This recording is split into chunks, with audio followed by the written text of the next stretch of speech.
আজি आमे षष्ठ श्रेणी आम साहित्य बहीर कविताटी पढ़ा।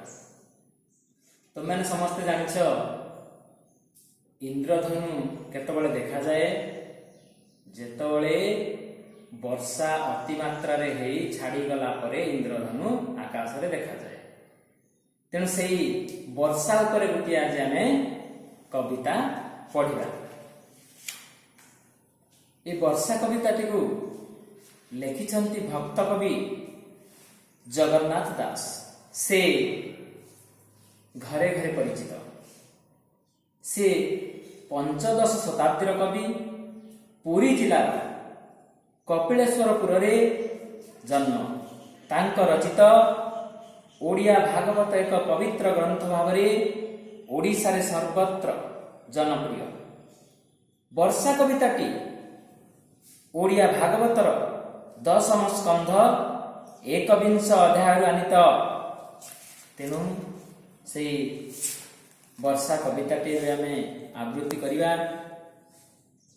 यार प्रत्येक पाद नवाक्षरी अर्थात 9टी अक्षर गठित। 2टी पादरे गोटे पद होइछि।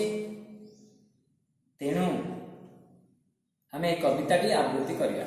मु जो परि भावरे वर्षा कविताटी को आवृत्ति करिवि तमे माने समस्ते सेही परि भावरे आवृत्ति करिवो। हेमन्ते ग्रीष्म काल गला वर्षा ऋतु प्रकाशिला सकल ऋतुंकर सार सस्य संपद मंचपुर मेघे मिलिले शून्य पथे बिजुली शब्द संगते महिमंडल दुख चाहि जल छाड़िला तोष होई घोर शब्दे मेघमाल गर्जिण बरसन्ति जल प्राणी जीवन जल राशि करुणा चित्तरे बरसी पृथ्वी रवि तेज ग्रासे तापित थिला अष्टमासे जल पाइला तोष चिते तपस्वी जनकर मते तपस्या फल जेने पाई भुंजन्ति अति सुखी होई